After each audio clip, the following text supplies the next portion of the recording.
All Well, right. thanks for having me on your first episode. I know. I'm excited. I'm super excited. What if you're not the first episode? What if I pick someone else?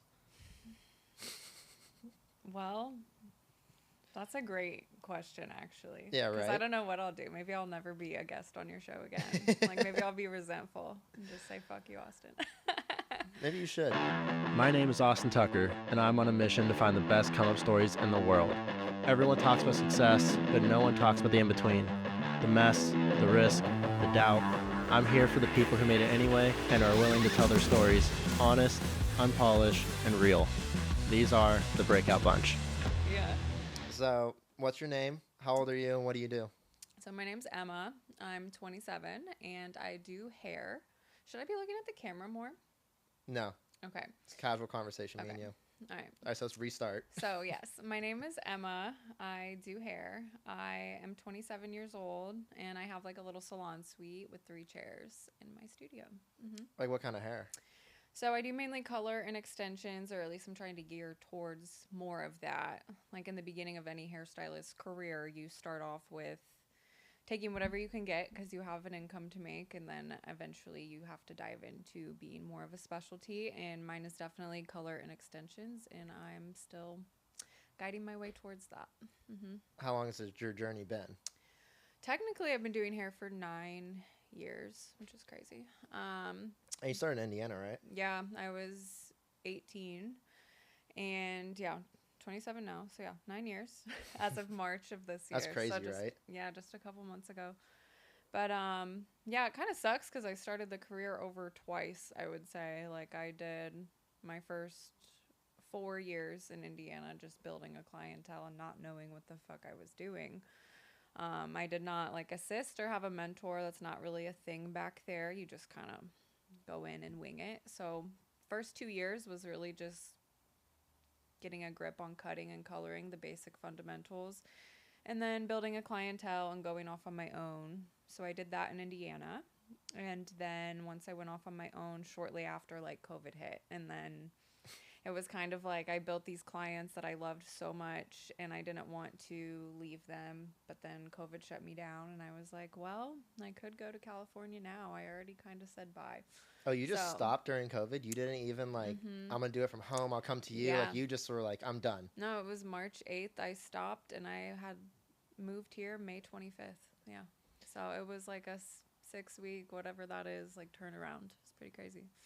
Oh, you just decided up and moved. 6 weeks. You came to California. Literally, yeah. And, like, honestly, I was like a victim of probably everybody else that, like, I don't know. In the beginning of COVID, you're terrified because everything's shut down. And, like, I was, like, scared. I wouldn't even, like, turn on the news and stuff because I was just like, I don't even want to know what's happening because I didn't like the restriction and the lack of, like, independence I had suddenly.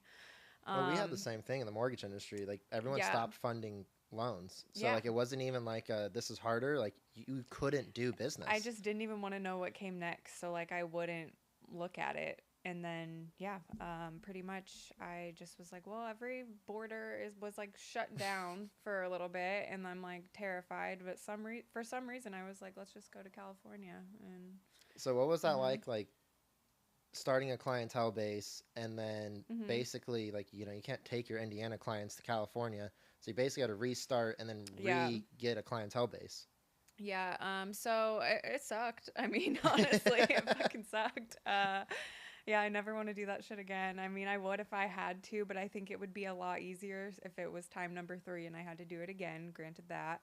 But with time number 2, it was more like, okay, how do I make money when salons aren't open? And that was like Instacart, Amazon Flex, like anything I could. Because, like, yeah, I lived with my ex at the time and things were like pretty half and half. And I didn't pay nearly as much for my monthly bills Yeah, I'm then. sure Indiana's like Yeah. pennies compared to California. Totally. And I mean, even when we lived here in California for the short time we lived together, it was like I didn't pay anywhere near what I paid now, but I still like I don't know, my pride just couldn't take not making money. So like I had to go do something, and I did those apps from like 8 to 6 every day and saved money still. And then once salons slowly started opening, I found one, and I found it based on how long have they been there, like how many other salons are competing in the area. Like I looked at those factors because I knew with COVID there was going to be no salon that's like, yeah, we're just going to feed you clients when we're supposed to be 6 feet apart, you know, like nobody was going to do that for me. I just had to rely on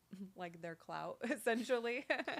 So I found one and it was just like, yeah, they were well known and it was easy walk-ins, which feeds you clients, you know. So I started there, built my clientele through their like walk-ins, call-ins. I even moved close to the salon. I was 4 minutes away, and I'd be like, if you have somebody, just call me and I'll come in, you know, even on my days off. Yeah, whatever it took. And it ended up me working probably like 7 days a week for the first year and a half. And I would even do, I don't like that I did this, but I did free hair for a little bit, just to like get my name out there. Like, I was like, okay, somebody sits in my chair, I do their hair for free, photograph it, post it. They feel like special. The emotion is there, you know, for the client. So they're going to talk about me.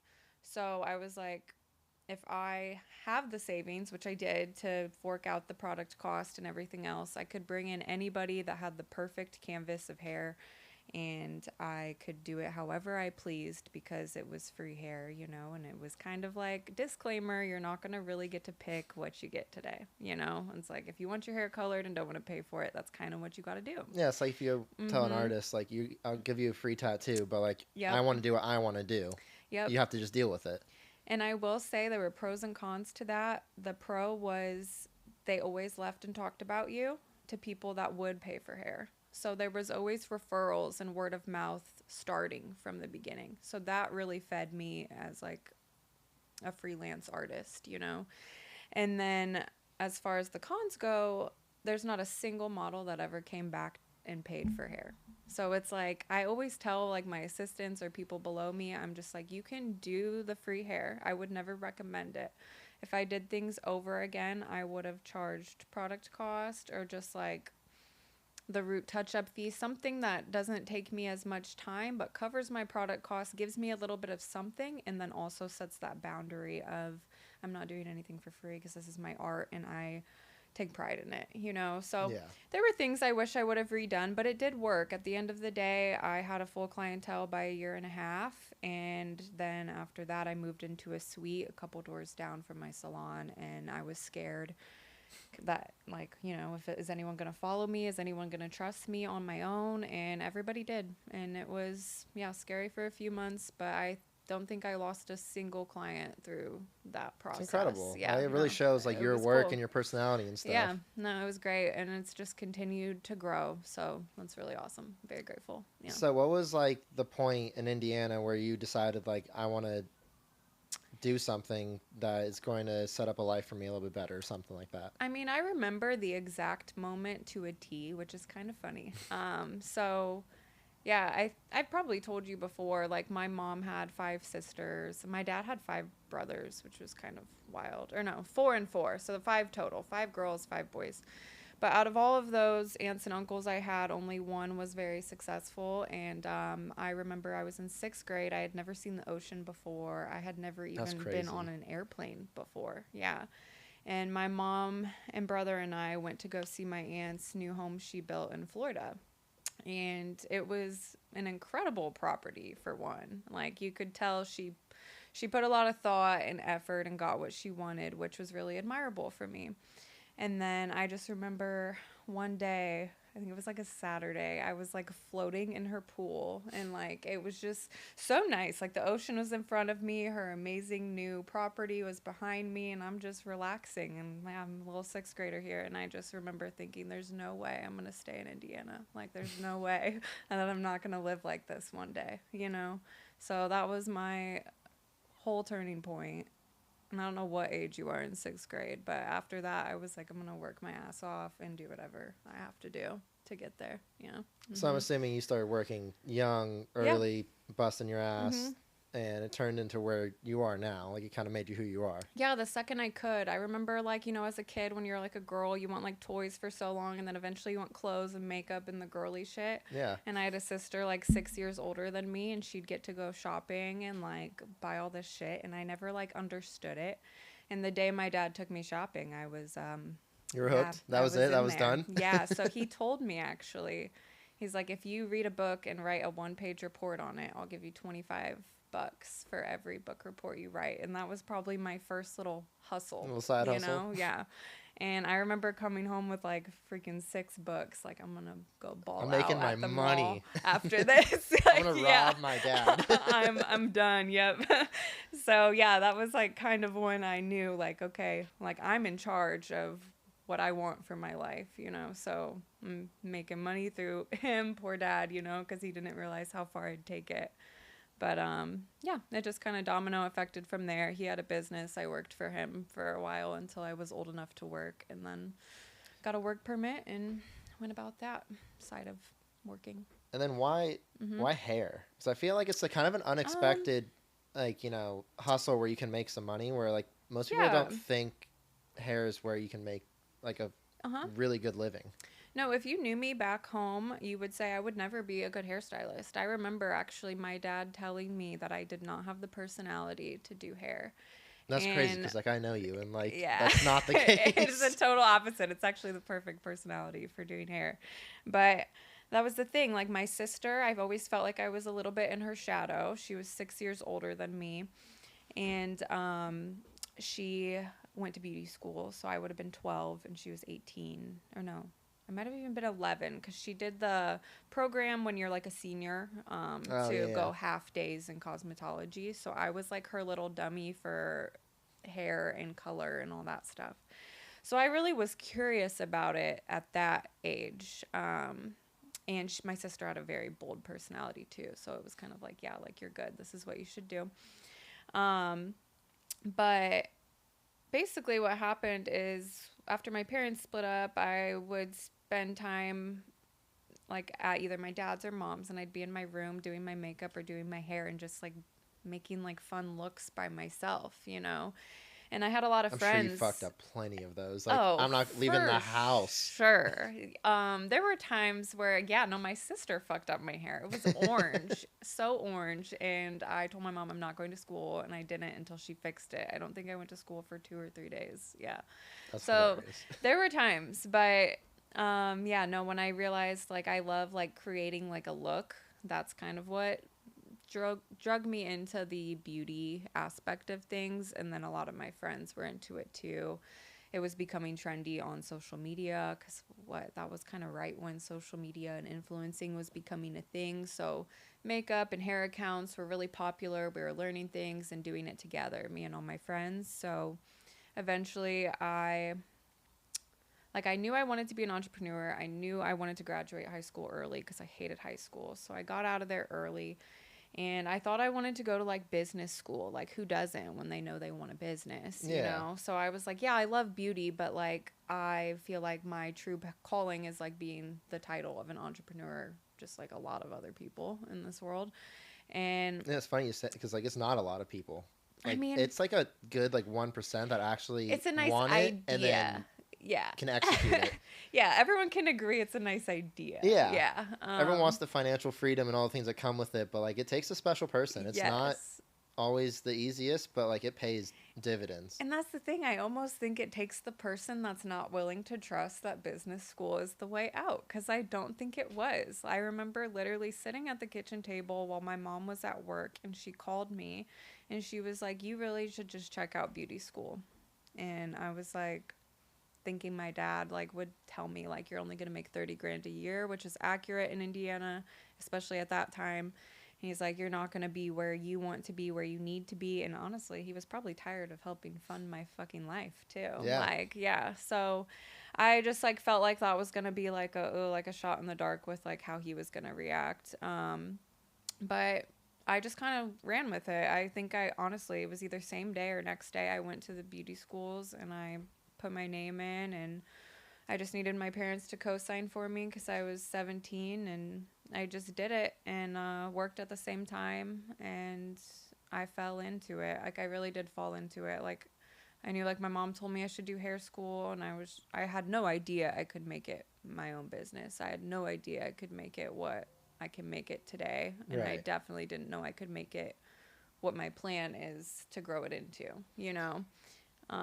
So like, how did you deal with like, I feel like when we all start whatever we're doing, there's always the worry of my friends aren't going to, be very supportive of this, or my family, like you're going to tell someone, they're going to be like, oh, that's stupid, whatever.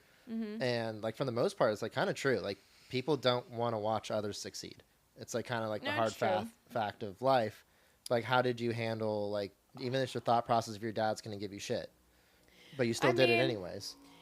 Honestly, I was very rebellious as a child. My dad telling me not to do something made me want to do it 10 times more. So it's like the hot stove theory. So that actually has been the driving force for a lot of my success here.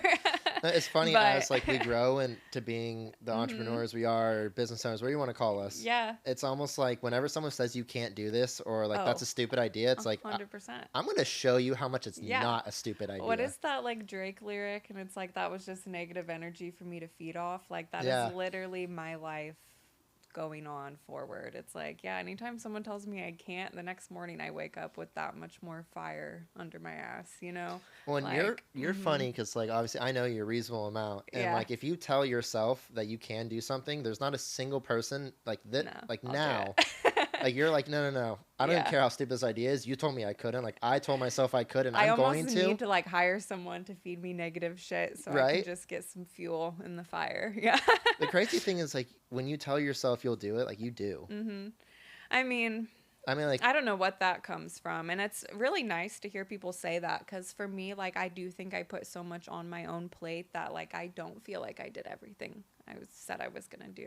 And I don't think anyone ever will, because like in reality, you can't do everything you say. Like some of your ideas aren't gonna work. Yeah. But like it always changes day to day. Yeah. Yeah, like if you don't try, you can't succeed, and you can't win every time. Exactly. I mean, it's hard enough to win as a entrepreneur anyways. Like you have to really put yourself out there, and it is consistency and patience. That is entrepreneurship. It is always showing up no matter how shitty you feel, and it is how hungover you are from the night before. Yeah, the constant, like the no views, the no rejection, the no client, or the all rejection and no clients. Like that is all a part of what makes you grow into what you are. Yeah. But then it pays off. It pays off. Yeah. And like eventually you'll be like, wow, even though I had so many days where I felt like nobody was on my books or whatever, when I look back at the past 6 months though of my history, everything came together at the end, and it was just me showing up and being consistent and patient and not getting frustrated when I wasn't making an income that day, Well, and it doesn't happen overnight. Like you're saying, your books were empty, and now your books literally fill up so fast that you have to tell people like, I'm 4 or 5 weeks out, and they're like, but I need my hair now. And then it's like, it creates that like stress of like, I want to help, because any entrepreneur, when they go into their passion, it's like you want to help the people that are supporting you. So when they hit me up and I have no room for them, like that becomes an issue too, and it makes you, it's like little boundaries you have to like break down or learn to adapt to. Like the plan always changes every day.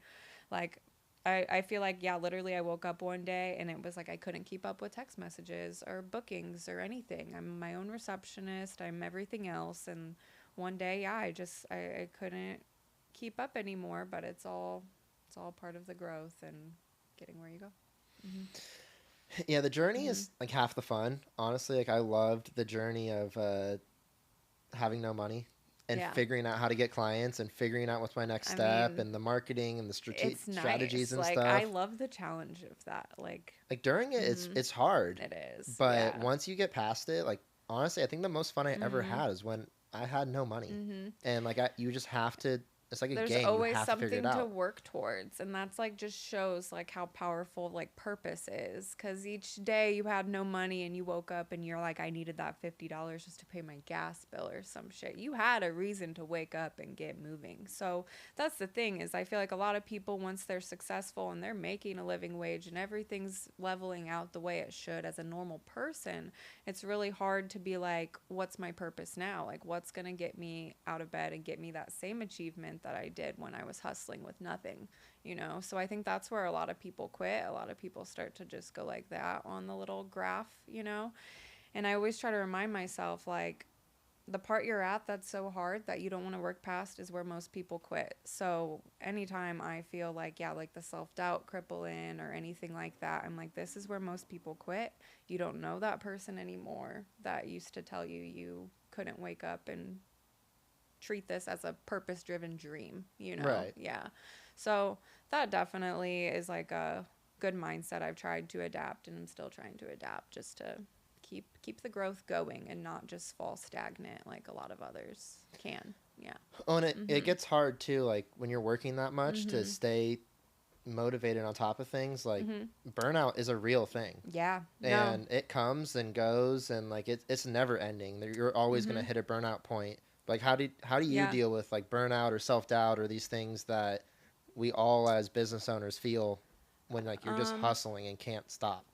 I think the first thing I had to do was really do a full grip, like recalibration of my mindset. And Which you're like huge on mindset and like routines and things that will further yourself. Fully believe in it. I feel like I've studied it since I was like 18 years old, and I still learn every day about like how my mindset can change to do what I want to do. So like, yeah, with burnout, it's like, trust me, I've had like 3 different types of burnout. I would say one is me thinking, yeah, I can make this much money if I just work my ass off. And then by the time that month's over, I'm like, why did I schedule all that? Like, why did I do that? I feel like shit. My 2 days off aren't even 2 days off because I'm so foggy from the burnout.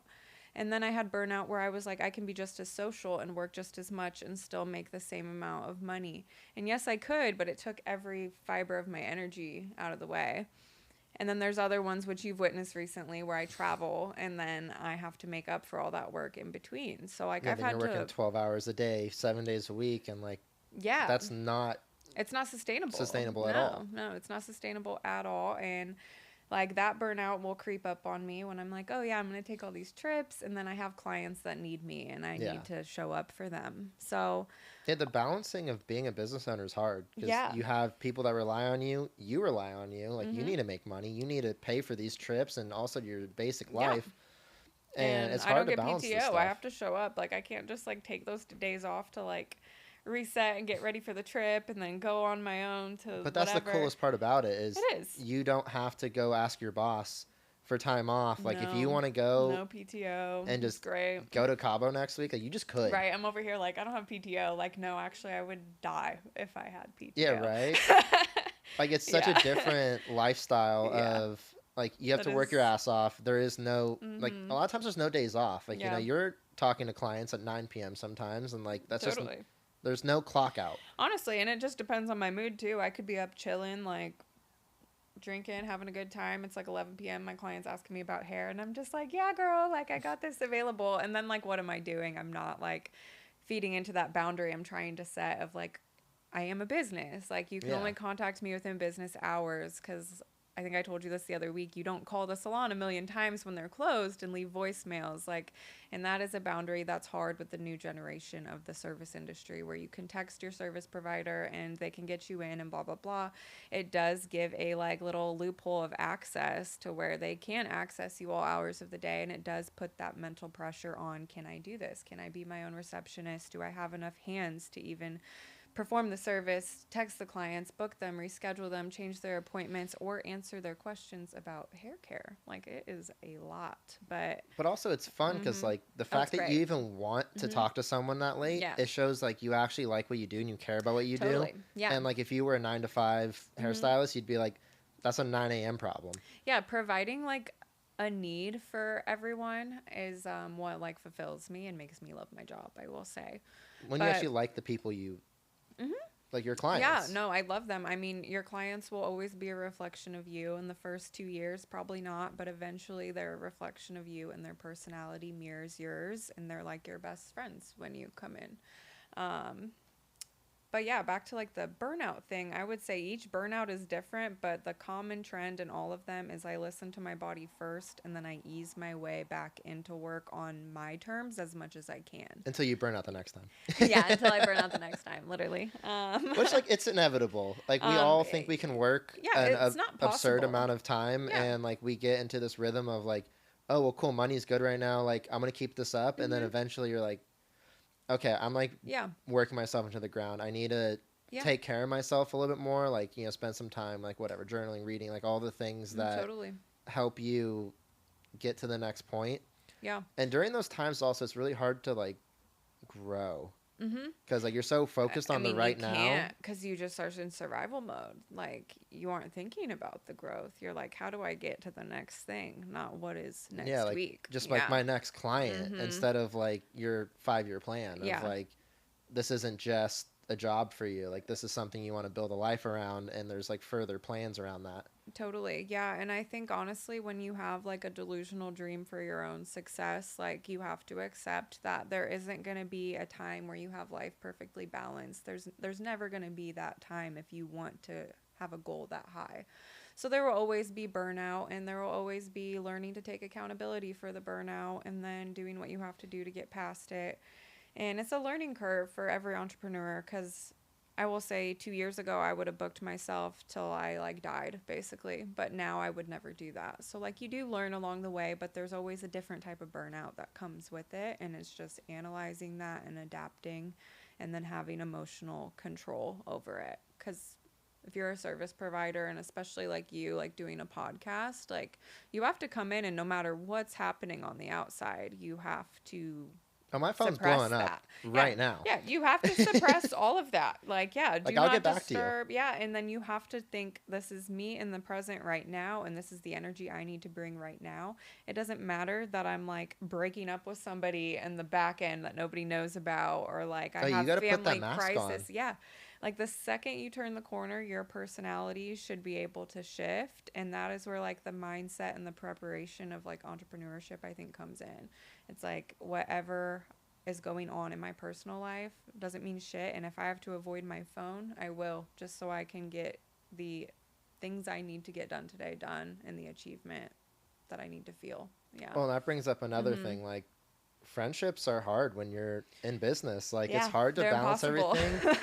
And especially if you're not friends with other entrepreneurs and business owners, like they don't understand that, you know, I'm not off the clock. If we're hanging out and I got a client calling me, and like that client might make me whatever, like in my industry, like we're high ticket, like that could be a $5,000-$10,000 call. No, it really, it's like, I got to take this. It's funny too, because like you'll be with your friends and they'll think you're being rude because you're on your phone, and it's like, no, really, this is like business, and this is my livelihood. This is how I can afford to hang out right now. So I have to take this. And then like they'll see it as rude, especially as like females. Like females are definitely obviously like emotional people and stuff, and so am I. But as far as maintaining that... Are you saying you're a female? No, I mean, like, I'm emotional. No, I know. But yes, I mean, obviously, I hope I portray myself as a female. For the most part. Yeah, okay. I try to be girly, but who knows? But yeah, so what are we talking about? Balancing friendship and business, and having to work while you're off. Yeah, just like the tied up emotions of like, oh, this girl isn't like maintaining our friendship because she's always like working and says she's busy, but I know she wasn't at work today because it's Monday and Wednesday and she's off. Yeah, everyone thinks we're not busy if we're not in our office or salon or anything. It's like, that's crazy. There's not a single time where I'm off work and it's like a true I didn't do anything for work today type deal. Like if I did nothing, the least I did was go to the hair store and pick up a color order or something like that. And like it's still things you have to set aside time for work on a day off. Like it doesn't stop. Honestly, not working on days off, like if I don't have to do like a little bit of something, kind of drives me crazy because I feel like I'm falling behind on my stuff, especially like my sales cycle is like 21 to 30 days. Yeah. So it doesn't end. And if I were to stop working like completely, like I just went to Rome for 30 days, I just wouldn't make money. Exactly. But also like I can go to Rome and make money while on vacation. Like I just went to Japan and worked the whole time. That's an amazing It was fun. Yes, that's amazing. Yeah, granted the time difference, but still, it's like you have the opportunity, which a lot of people don't have. So that's really cool. Yeah, that was a fun time. Like, because the time difference, like 17 hours, like we'd text at my nighttime, your morning. 17? I think you're right. Yeah, it was 17. Trust me, I know I'm right because I was there. I would like add 12 plus like 5 to like figure out where you were at. Yeah, I'd be waking up when you were like out drinking. Yeah, we'd be out clubbing and like there'd be clients calling and stuff. And they're like, it's 9 a.m. I'm like, no, it's like 10 p.m., dude. Like, and I've had 3 tequilas. Yeah, and then I'd wake up at like 5 because I was like, I can't just neglect everyone. And I'd have to go work during that time. Totally. But like, that's the fun part. That's the freedom part. And like, just not having someone up my ass is like the best. And that is the why, the freedom. For sure. So have you ever had a point where you're like, I'm done, I'm gonna quit? No, never. Never. No. If anything, it was I won't sleep, eat, or like breathe before I quit. Like, yeah, I've never had a moment of quit ever. Maybe like if I tried to pick up something new, I've like quit, and that's usually like, I can't lie, a little bit calculated because I'm like, okay, this isn't working, so like why would I keep doing it type of thing. Yeah. So then like I'd quit in those scenarios, but no. And there have been times where like I wanted to like move out, live on my own so bad that like I barely did sleep, and I did just work and save and got where I had to, you know? So which that's like survival mode, which we all go through. Like fight or flight. Yep. The burnout only happens when you're doing well. Yeah. Because in the times where you need to work to live, you don't care. Yeah. It's like, I'm going to do whatever I have to do. And like, you can do that for months. But when you're not like stressing about every dollar, that's when the burnout comes. Because you're like, I can take a day off to like recuperate. Especially, like, honestly, this is another thing a lot of people don't talk about. When you're making money and you're getting the taste of you can buy whatever the fuck you want, like, that makes you want to work harder to maintain that or get more.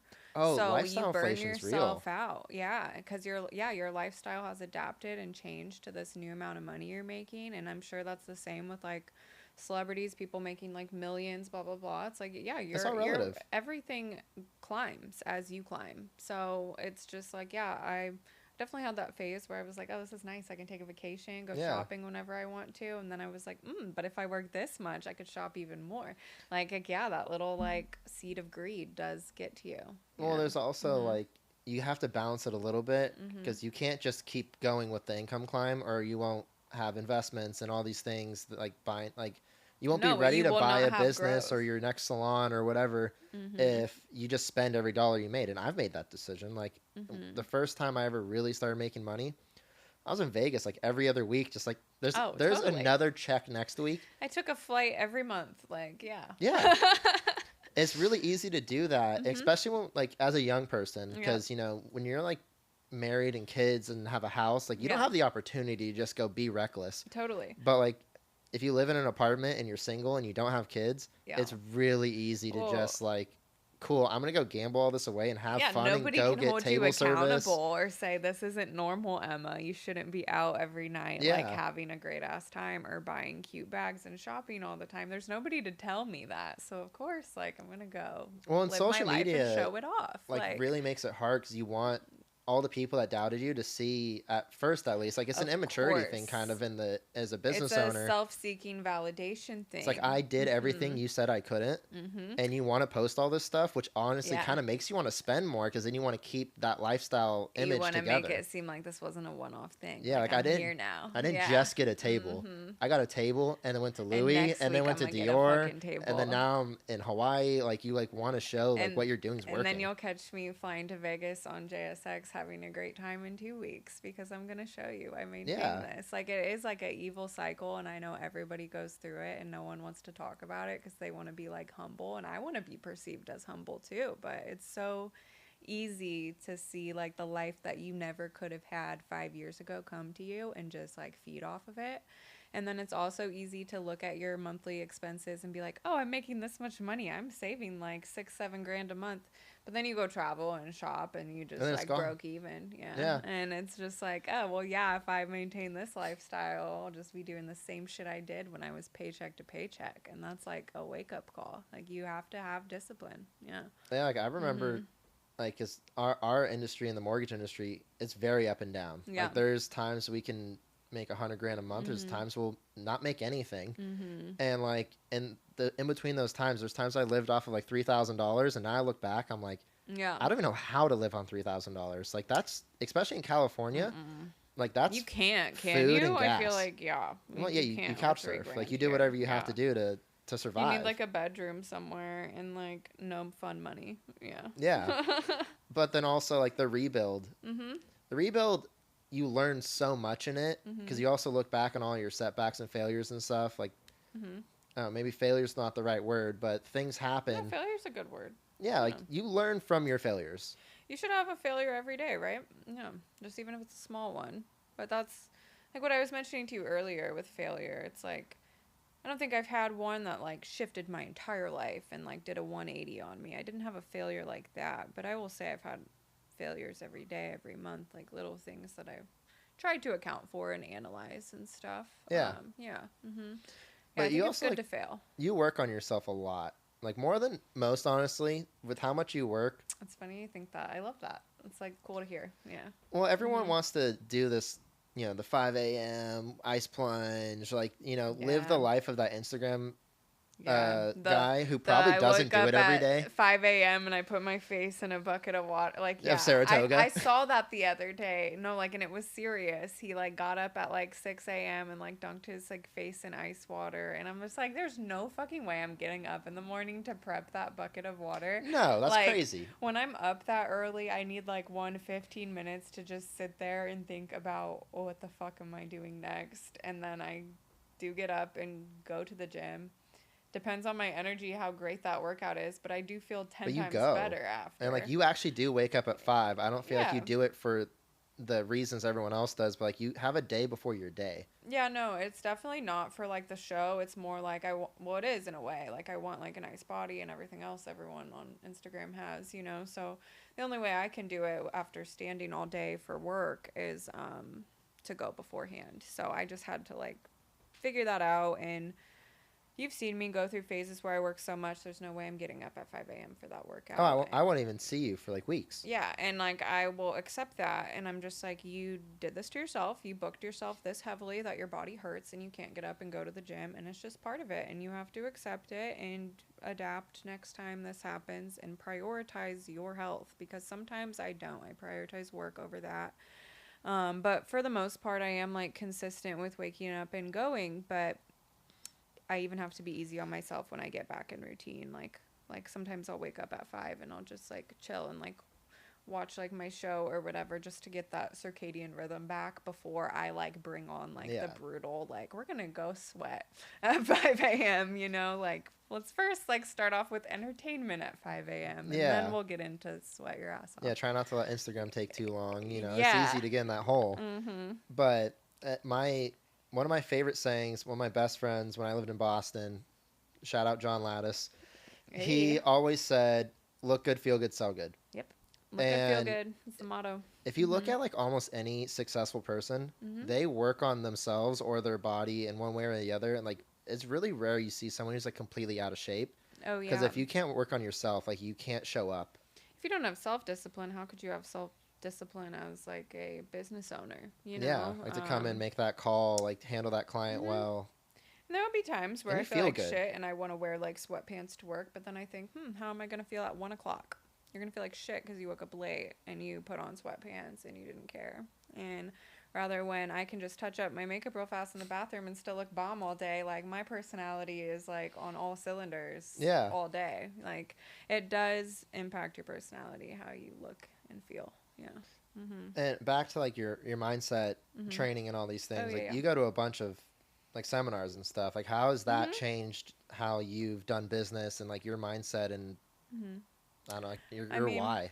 It's changed everything I ever think about, honestly. And it's funny because that I've always like wanted to do the Tony Robbins things for a long time. I was like 14, actually. Side note, I was 14 stealing alcohol at the grocery store with my friend. Saw a Tony Robbins book. Yeah. And what was it? I think it was Total Money Makeover. And I was into like money, and I was into like Dave Ramsey and like personal finance at this time. So I stole the book. I owe Tony Robbins, I think, $19.95 or something like that. Probably interest. I'm sure he'd be proud of you for this. Yeah.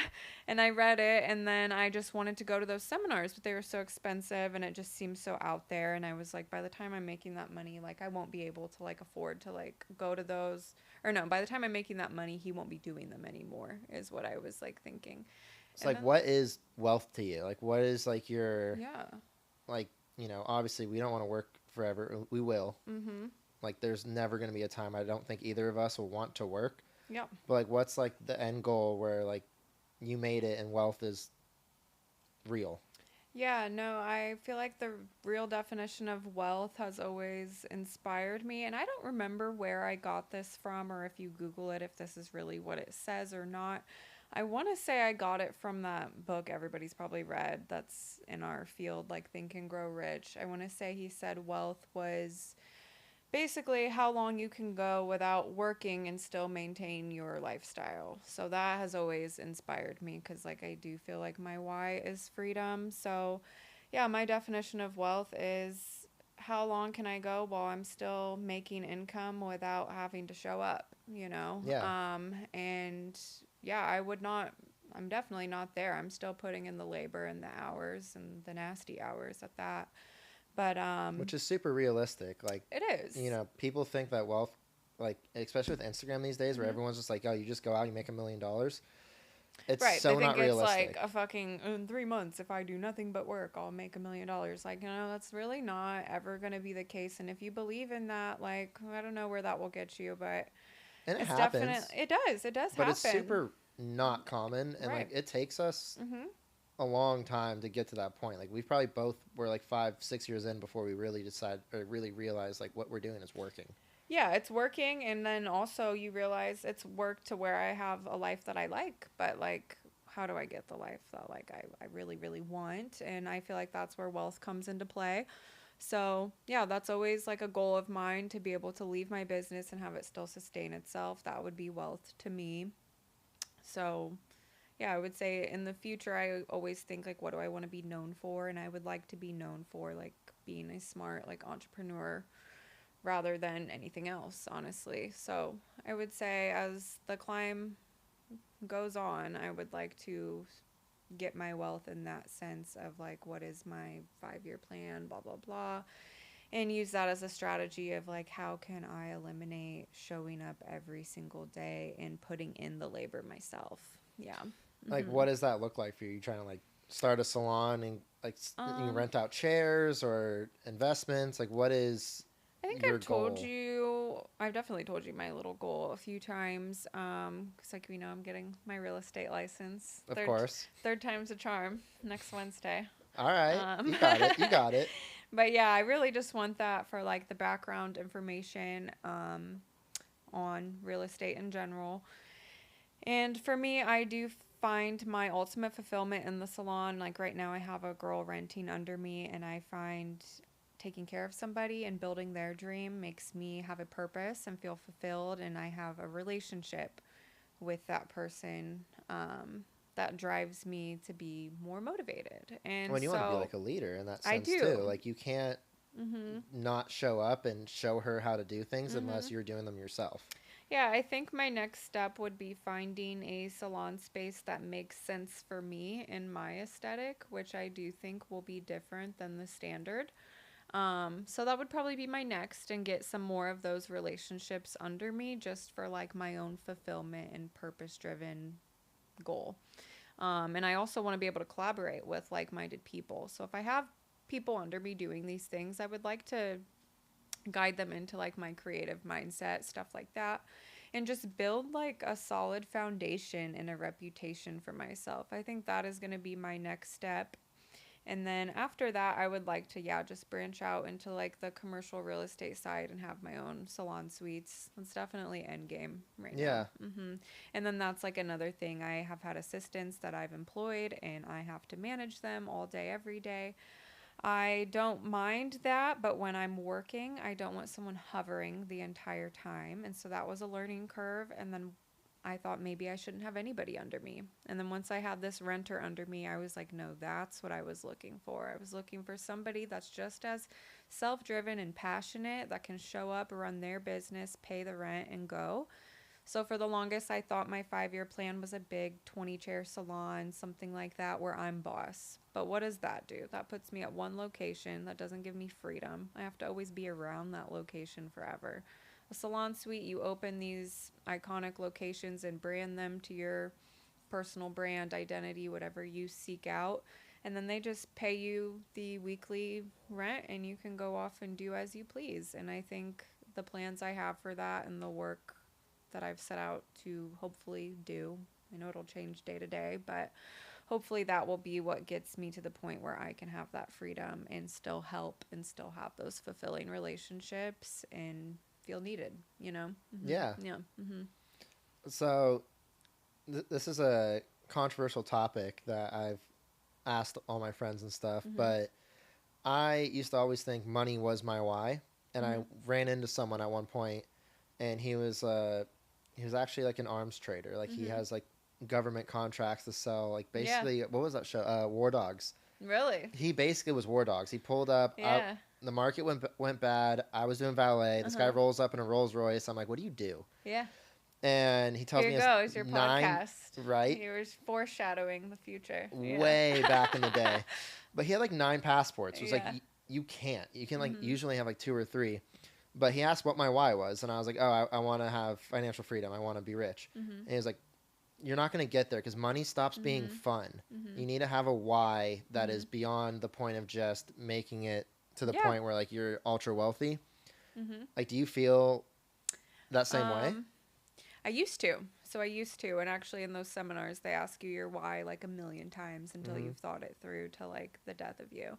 And I would definitely say freedom is the basis of my why. I would say if you want to go deep on my why, it's I do want to be the person in my family that breaks the cycle. And not only that, I want to be, not to sound super 2025, but I want to be the woman that breaks the cycle. Because I think the women in my family were very suppressed to have to put on a show all the time and hide anything, any like flaw or like fuck up they had to hide and suppress and act like they were doing just fine all the time. I think that's also just like it's a lot of people outside it's not just of California. Like most places you grow up are very traditional. Like it's almost like it hasn't changed a lot. It might just be a generation thing. It could more than like it's a little bit of both. Yeah. Because like I lived on the East Coast for a little bit, and it was very traditional. Like the way we think in California about a lot of things are really out there, and people look at us like we're weird.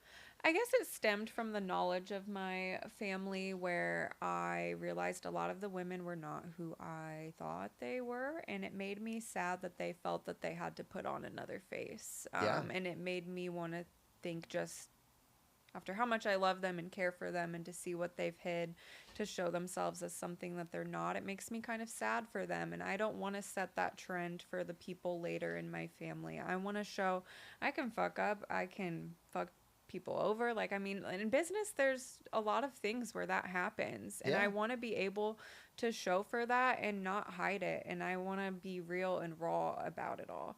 I don't want to make it feel like we have to like suppress our true identities and our true selves because we need to portray an image that makes us seem valued and respected and successful. You know, I want to put it out there and be the one that broke away from it all. And despite all the negative energy, what everyone told you should be or how you should act, I want to break the rules.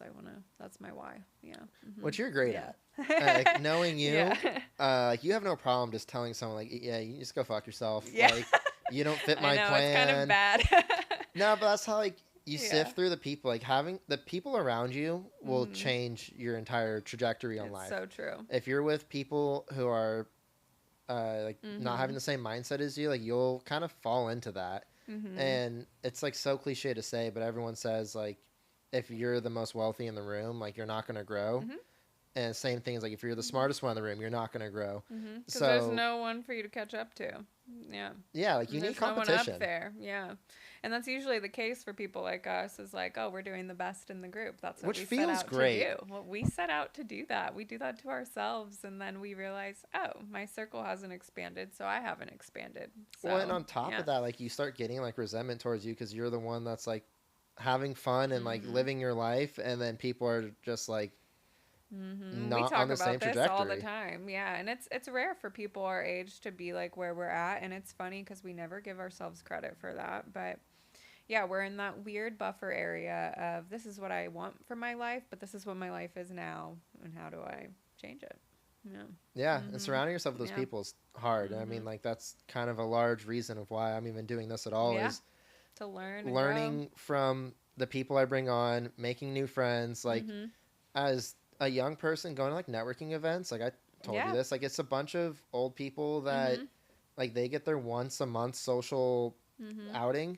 And, like, I want to bring everyone together so we have, like, a group where we can all like give each other referrals and stuff like that, but also have fun while being with the people that have the same goals and mindsets. Yeah, and you do have to pay your dues and everything. Like, honestly, I would go to those old people networking events with They're you, fun. and I would just want to know, what did they do? Who did they pass it on to? Like, what was their come up? I would just want to know their story. And if I could even have one little takeaway from that whole little event, great. Like, that's amazing. And, like, you never know. Those people could introduce you to, like, their younger family members, friends, whatever, who are doing what you want to do. You never know who somebody might know, what their story might be that you can relate to.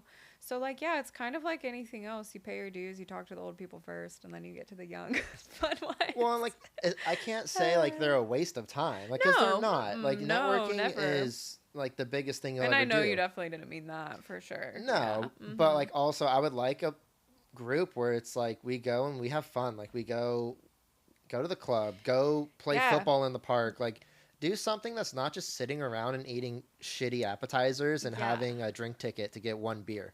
You know what friend group I want is, I want one where everybody has the same type of delusional goal that me and you have, and they don't ever shoot it down or drive a what if or like a this could happen, like those type of scenarios. I want a friend group that supports the delusional aspect of success, because I think if I can bounce ideas off people that are going to take it as this is real rather than yeah, right, you know, then I'm going to want to drive myself further, because I have literal real feedback and I have people that I can confide in and collaborate with and get other creative ideas. Like even just your podcast guy a second ago giving me the idea for the Salon type of podcast. Like that was cool. Like you need like friends that are on the same wave and that will not see yourself as being like delusional, like, oh, you're too much of a go-getter, blah blah blah, like that's not gonna happen. Like wouldn't even care what they do. It's just if you could just let me be delusional in peace and thrive that and those way, friends are the best. Amazing. Like you. But I have other friends that, like, you know, I talked about this podcast idea and like, it's so cliche, you're just interviewing other business owners, and I'm like, no, yeah, but this is like kind of different. You know, I want to motivate the younger crowd to know that like you don't just have to go aim for $100,000 a year and be happy with that and work your 9 to 5 and hate your boss and your coworkers and stuff. Like there's other avenues, and you don't need to wait till you're older to get to this level of success. Yeah. And I had friends that were like, that's a stupid idea. And then I had others like, that's genius. I want to be a part of it. How can I help? Like, you know, they're supportive, and those are the friends you want to be with. The ones that will see your delusion and be like, you know what? It might fail, it might not, but you don't know if you don't try. So like, go have fun with it and go do it. Why would you want to break into your friend's dream with like negativity? That's just, honestly, that is, what's it called? Jealousy? No, what do they say? Projecting. And it's projecting because they're not doing something that gets them out of bed every day. Like, which is almost like jealousy to a certain extent, because like they don't like that you want to go do something that might push you out of your comfort zone. It's jealousy, insecurity, all those little things. Yeah. Like it's not easy to do like anything we do. Like we have people doubt us, and we have burnout, and we do all these things where we need to, you know, put on that face of like, I'm just confident, I'm going to do it. And if it doesn't work, cool.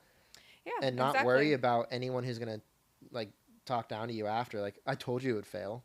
Like, yeah, but I didn't know if I didn't try. No, totally. Honestly, when I read your like little interview guide for today's show, and you said something about what advice would you give to people below you or trying to get where you're at, my advice is literally do not take advice from somebody that hasn't done it from you, and be careful who you share your goals with. Because if you share your goals with the wrong person, subconsciously, sometimes that negativity can impact your goals and you won't keep trying, you know? Yeah. And that has happened to me several times. And now I am careful who I tell them to. And I have a select group of people that will support me and listen to me. That's like a big thing when you have an idea, just to be listened to. And so I'll only say it to those few people, and I never get the negativity anymore, and I keep going. So that was like a good thing I changed to drive myself on that upwards path to where I am now. Well, when you talk to those people that will actually listen and give you like the support, they'll give you ideas that you never even thought about. Yeah. Like the whole idea of the breakout bunch is like the Brady Bunch idea. Yeah. And so good. Tim, who does our podcasting, yeah. he was like, you can come up with merch that's all vintage. Yeah. Like, it's more than just the logo's great. Like, it's simple and the font's good. Like, everything is good. Yeah, Especially ChatGPT if you did great. The freaking squares and the faces. Like, that would be kind of fun. We're going to. You have to. You just we need, gotta like, take pictures of everyone. People. Yeah. But, I need, like, at least 10 people to be able to put it on the logo. Yeah, I forget how many was in the Brady Bunch. Do you remember? That was, like, kind of before our time. But, yeah. Like we watched it as kids. I remember it would come on at night. Oh, like right around like George Lopez? Yeah, what was that? Yeah, it was called George Lopez. I mean, it wasn't on the same channel as George Lopez, but yeah, same time frame. I don't know why. I'll always remember like falling asleep to the TV and then 3 a.m. comes around and that George Lopez show soundtrack comes on and it's louder than fuck. And it always wakes you up and it's just and like... his weird face jumping on the trampoline staring at you while you're just trying to get some shut-eye. What was it? It was George Lopez and the nanny. Yeah. It was always Fran Drescher. Yeah. What was her name? Fuck. Fran Drescher. Oh, yeah. You literally just said it. Yeah. No, that was a good ass show. Yeah, those were funny. But what's your advice to anyone who wants to break their own cycle and, become something that they never thought they could? Get used to not giving a fuck about what people think about you. Like just go do it. That's the hardest part. Like, but with anything in life, you do it one time, it gets easier. You get experience by doing, So the more you do it, the more you don't give a fuck, and the more you go out and do regardless of what everybody says, the easier it becomes. And it becomes a habit almost. It does become a habit, and it almost becomes like a resilience you have where you like have the pride of like, no, I don't care what you think. Actually, I'm going to do this anyways. Like that is such a mental barrier that we all have, and it is so hard to break through, and I still have to break through it some days, but for the most part I've done a good service to myself by not giving a shit what other people think. And yeah, because that's going to be what steers you away from negativity too. It's like, oh, you think I can't do this? Like we said before, like that's going to make me do it even more. Yeah, I was just going to say concept. That. Like, honestly, the I'm going to prove you wrong mentality is the best mentality you can have. I don't care what you think. Yeah, that is... I'm going to do whatever I think is going to be best. Yeah. Yep, tunnel vision on the one thing and one thing only, and grow from there. So where can people find you, support your business? Like... Yeah. How can I help you? I have a little salon in Rancho, Santa Margarita, California. And you can find the address, everything to contact me on my Instagram, which is Emma Lewis Hair. Easy, straight to the point. Very easy. When I picked the name, I was like, what can I say out loud over and over again? And it will stick with people, which is my name and hair. Like, how do you forget that? You can't. So, and how can anyone forget you? Thank you. You're the best. Well... This was fun. Yes, I loved hearing your story. Thanks for having me. I hope I'm the first episode. We'll see. Yeah, we'll have to find out, but this was a great time. I appreciate you coming in. I know you're busy, and I'm sure you're going to go to work in like 30 minutes and spend the rest of your day talking to clients. For sure. Thank you. It was fun. Absolutely. To everyone who made it to the end, I appreciate you and all the support you've given so far. Stay tuned for weekly episodes, and if you know anyone who might be a good candidate for the show, please drop it in the comments below or shoot me a DM.